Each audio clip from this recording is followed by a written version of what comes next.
श्री परमात्मने नमः। श्रीमन्महागणाधिपतये नमः। कृष्णाय वासुदेवाय हरये परमात्मने प्रणतः क्लेशनाशाय गोविन्दाय नमो नमः। सच्चिदानन्दरूपाय विश्वोत्पत्त्यादिहेतवे तापत्रय विनाशाय श्रीकृष्णाय वयं नुमः। नारायणं नमस्कृत्य नरं चैव नरोत्तमं देवीं सरस्वतीं व्यासं ततो जयमुदीरयेत्। जय सिया राम, जय श्री कृष्ण। भगवत प्रेमी जनों को सादर बारंबार वंदन प्रणाम। आइए कर्दम मुनि के वह पावन चरित्र जो 21वें अध्याय में गाया गया है तृतीय स्कंद के भागवत जी में, अब उसका जो है आज हम शुभारंभ करते हैं। श्री परमात्मने नमः। श्रीमन्महागणाधिपतये नमः। श्रीमद्भागवत महापुराणं तृतीय स्कंध अथैकविंशोऽध्यायः। विदुर उवाच स्वायंभुवस्य च मनोर्वंशः परमसम्मतः कथ्यतां भगवन्यत्र मैथुनैनैधिरे प्रजाः। विदुर उवाच। अब विदुर बाबा कहते हैं भगवान स्वयंभू मनु का वंश जो है ना बहुत आदरणीय माना गया है। स्वयंभुवस्य च मनोर वंशः परम सम्मतः, बहुत ही आदरणीय है। और क्योंकि यत्र मैथुने नहीं धीरे प्रजा, वहाँ जो प्रजा हुई है ना वो मैथुन सृष्टि से आरंभ हुई है। इससे पहले तो सब संकल्प सृष्टि थी, तो जो है मैथुन धर्म के द्वारा आगे प्रजा की जो है वृद्धि हुई है। तो कृपा करके वही जो मनु वंश है मुझे आप जो है आगे वो मनु का वंश श्रवण कराइए। कथ्यताम भगवन्यत्र, तो उसी को जो है मुझे बतलाइए। प्रियव्रतोत्तान पादौ सुतौ स्वायंभुवस्य वै यथा धर्मम जुगुपतुः सप्तद्वीपवती महीम। आपने कहा था पूर्व में कि जो स्वयंभू मनु हैं उनके जो है पुत्र प्रियव्रत और उत्तानपाद जो हैं वो दोनों सातों द्वीपों वाली पृथ्वी का धर्मपूर्वक पालन किया करते थे, ऐसा आपने बतलाया था कि प्रियव्रतोत्तानपादो स्वतो स्वयंभुवस्य वै। स्वयंभू मनु के जो दो पुत्र थे प्रियव्रत और उत्तानपाद, यया धर्मम जुगुपतु सप्तद्वीपवती महीम, मतलब 7 द्वीपों वाली मही यानी पृथ्वी, उसका उन दोनों ने उपभोग किया था। तस्य वै दुहिता ब्रह्मन् देवहूतीति विश्रुता पत्नी प्रजापते रुक्ता कर्दमस्य त्वया नघ।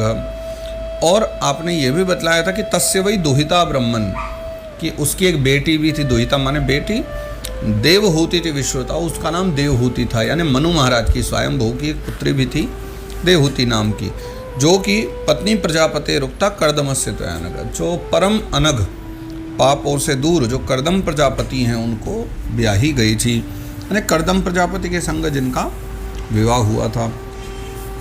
तस्यां सवै महायोगी युक्तायां योगलक्षणैः ससर्ज कथिधा वीर्यम तन्मे शुश्रूषवे वद।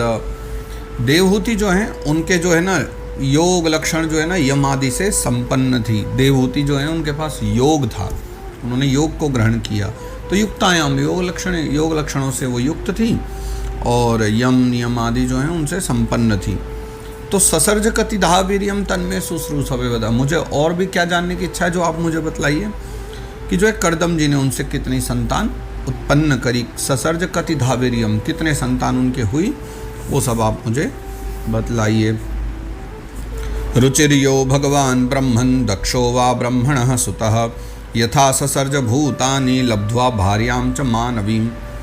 और इस प्रकार जो है भगवान रुचि और ब्रह्मा जी के पुत्र दक्ष प्रजापति ने भी जो है ना मनु की कन्याओं का पाणी ग्रहण किया, यानी रुचिर्यो भगवान ब्रह्मन् दक्षो वा ब्रह्मणः सुतः। एक नहीं 3 कन्या हुई थी ना उनकी, तो बाकी का विवाह किनसे हुआ? रुचि प्रजापति, रुचिर्यो भगवान ब्रह्मन और दक्षो वा ब्रह्मण सुता, और एक ब्रह्मा जी के पुत्र दक्ष, इन दोनों ने भी जो इनका पाणी ग्रहण किया था। तो यथा ससर्ज भूतानि लब्धा भार्यां च मानवीं, यानी उन पत्नियों को प्राप्त करके, उन कन्याओं का पाणी ग्रहण करके कौन कौन सी संतानें उन्होंने उत्पन्न करी रुचि प्रजापति और दक्ष प्रजापति ने, वो सब भी जो है हमको आप बतलाइए। मैत्रेय उवाच। अब मैत्रेय मुनि कहते हैं विदुर जी की बात सुन के, प्रजा सृजेति भगवान कर्दमो ब्रह्मणोदितः सरस्वत्यां तपस्तेपे सहस्राणां समादश। मैत्रेय मुनि कहते हैं कि हे विदुर जी, ब्रह्मा जी ने जब कर्दम जी को ये आज्ञा दे दी ना कि तुम संतान की उत्पत्ति करो, तब उन्होंने क्या किया कि वो सीधा सरस्वती के तट पे चले आए। सरस्वत्याम तपस्ते पे, सरस्वती नदी के तट पर आकर उन्होंने तप किया। कितना?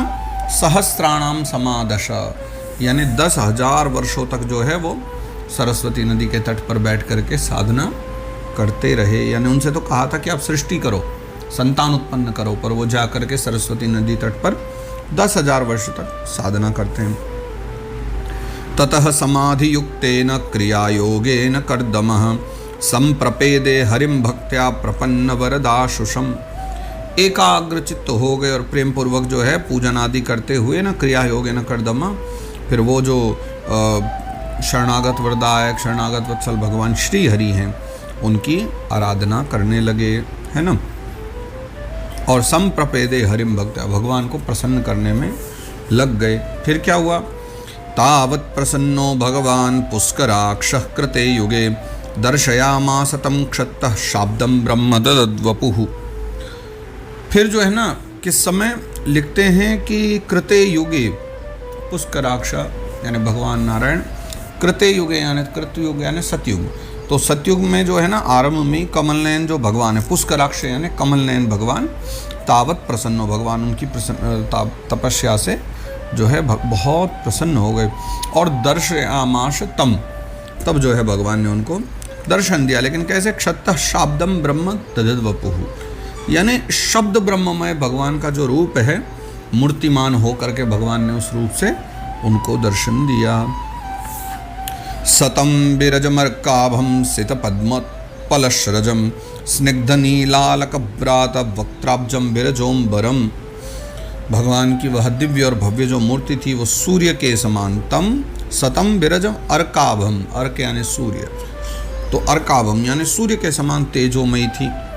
और सित पद्मोत्पलशरजम और स्निग्ध नीलालकव्रात, यानी क्या क्या भगवान का स्वरूप था। गले में श्वेत कमल थे, कुमुद के फूलों की माला धारण किए हुए थे, है ना। मुख कमल जो है ना नीली और चिकनी अलकावली से सुशोभित हो रहा था, यानी स्निग्ध नीलालकव्रात। और वक्त्राब्जम विरजोम्बरम, यानी भगवान के वस्त्र जो थे ना वो एकदम निर्मल दिखलाई पड़ रहे थे, ऐसा भगवान का स्वरूप था। किरीटिनम कुंडलिनम शंख चक्र गदाधरम श्वेतोत्पल क्रीडनकम मनः स्पर्शस्मिते क्षणम।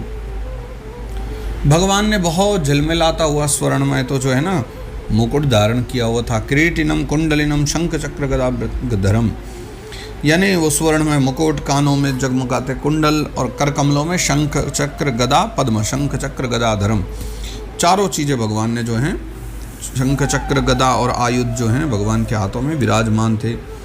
एक हाथ में भगवान ने क्रीड़ा के लिए जो है श्वेतोत्पल क्रीडनकम, क्रीड़ा के लिए भगवान ने एक सफ़ेद जो है कमल पुष्प धारण किया हुआ था।